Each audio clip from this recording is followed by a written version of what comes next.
Assalamualaikum warahmatullahi wabarakatuh. Jumpa lagi dengan Pak Jalil. Pada kesempatan kali ini kita akan membahas materi SKI, yaitu tentang Sunan Kudus, ya.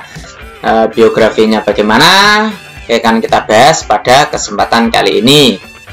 Silahkan tonton video ini sampai habis dan jangan lupa subscribe. Oke, KD yang akan kita bahas yaitu 3.8 dan 4.8, yaitu menganalisis biografi Sunan Kudus serta perannya dalam mengembangkan agama Islam di Indonesia.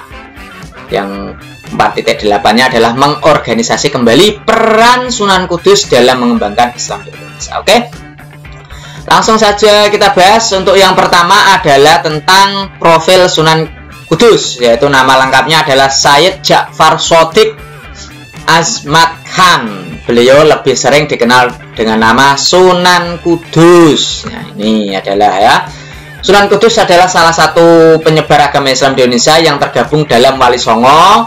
Lahir pada 9 September 1400 Masehi atau 808 Hijriah di Blora. Ayahnya adalah Raden Usman atau Sunan Ngudung dan ibunya adalah Ibu Syarifah, adik dari Sunan Bonang. Adapun cara berdakwah Sunan Kudus ini dalam menyebarkan agama Islam tidak berbeda dengan para wali-wali lainnya, ya. Cara Sunan Kudus ini mendekati masyarakat Kudus adalah dengan memanfaatkan simbol-simbol Hindu dan Buddha serta toleran terhadap budaya sekitar, ya.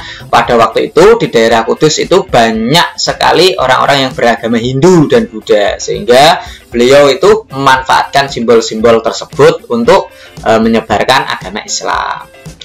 Contoh dari yang pertama adalah arsitektur Masjid Menara Kudus, ya. Masjid Menara Kudus itu yang terkenal dengan menaranya itu berbentuk gerbang, ya. Menara dan gerbangnya itu menggabungkan antara Hindu dan Islam.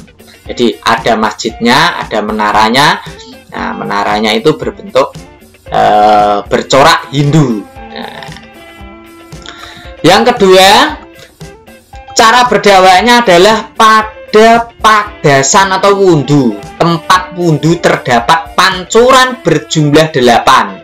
Nah, di sana ada pancuran berjumlah 8. Hal itu dilakukan agar beliau berhasil menarik simpati umat Buddha karena beliau mengetahui 8 ajaran yang diajarkan dalam ajaran Buddha yang dikenal dengan nama Astasagika Marga, ya. Astasagika Marga ini adalah ajaran Buddha. Beliau membuat pancuran tempat wudhu itu 8 jumlahnya.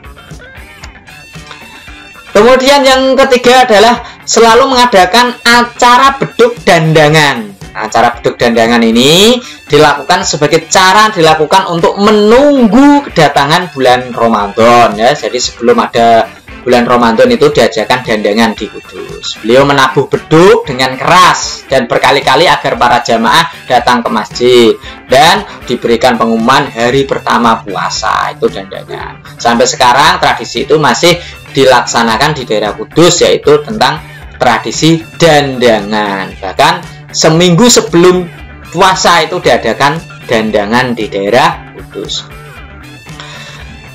Masih cara berdakwah Sunan Kudus yang keempat yaitu mengubah inti ritual mitoni atau selamatan ini. Nah, acara ini kan disakralkan oleh masyarakat Hindu Buddha. Nah, inti acara ini adalah bersyukur atas dikaruniai seorang anak. Namun masyarakat tidak bersyukur kepada Allah melainkan kepada patung-patung dan arca. Nah, disinilah Sunan Kudus meluruskan inti acara tersebut. Sunan Kudus tidak menghapus selamatan, tidak, tapi langsung meluruskan acara mitoni menuju ke arah Islami, yaitu diberikan sebuah dzikir, ya. Ketika selamatan itu di dalamnya diisi dengan dzikir, tahlil dan sebagainya, kalimat tauhid, kalimat thayyibah. Kemudian Sunan Kudus juga berusaha mengajarkan toleransi beragama, yaitu pada waktu itu adalah umat Hindu di situ. Salah satunya bentuk toleransi adalah menghormati sapi karena di orang Hindu itu sapi adalah hewan yang sakral, hewan yang keramat, yang disucikan oleh umat Hindu. Nah, maka pada waktu hari kurban, Sunan Kudus ini tidak menyembelih sapi, tapi hanya menyembelih kerbau. Nah, untuk menghormati orang Hindu, jadi menyebarkan Islam, tapi tidak mencari atau tidak menjelekkan umat lainnya. Nah, maka dari itu sekarang banyak kuliner dari Kudus ini berbahan daging adalah kerbau, bukan sapi. Setelah lama berdakwah di Kudus, Sunan Kudus ini mengembara sampai ke tanah suci Mekah untuk menunaikan ibadah haji. Disebutkan bahwa Sunan Kudus juga menuntut ilmu di tanah Arab, dari Mekah sampai Yerusalem. Diceritakan juga bahwa Sunan Kudus ini saat itu berjasa di kota Al-Quds, yaitu di kota Palestina, karena beliau menyembuhkan wabah penyakit di daerah tersebut.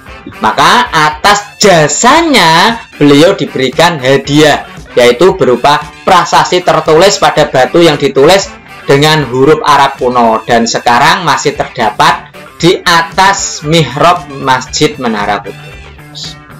Nah, diberi hadiah, ya, kenang-kenangan sebuah prasasti. Itu adalah salah satu perjalanan dakwah Sunan Kudus. Sedangkan ajaran Sunan Kudus yang pertama adalah ilmu asma hakikat. Nah, ilmu asma hakikat ini merupakan ilmu spiritual warisan Sunan Kudus. Ini ajarannya adalah memohon kepada Allah agar diberi pertolongan dan bantuan melalui para malaikat. Nah, malaikat Allah ini ya sebagai perantara untuk memecahkan masalah yang sangat sulit. Nah, yang kedua, Sunan Kudus juga mengajarkan pantangan-pantangan yang tercantum dalam kitab Sabdo Sasmoyo, yang isinya tidak boleh makan daging sapi, minum susu sapi, menyiksa macan, mengingkari janji, berbuat kejahatan, meminum arak, makan daging angsa, berbuat iri kepada sesama, memakan daging babi, memakan jangkrik besar gangsir, ya, ora kena mingkuh menawa wes kebener, berjualan dengan mengambil untung terlalu banyak, makan timun dan kerai. Nah, ini ajaran Sunan Kudus.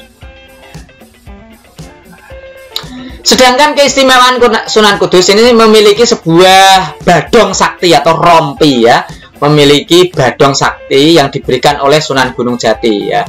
Nah, ini digunakan untuk membantu melawan musuh di medan perang. Nah, saat peperangan, badong sakti ini dapat mengeluarkan jutaan tikus yang ganas dan sakti untuk melawan Majapahit pada waktu itu. Kesaktian dari tikus ini adalah tidak mati jika dipukul, bahkan saat dipukul maka tikus itu akan menjadi semakin ganas dan semakin banyak.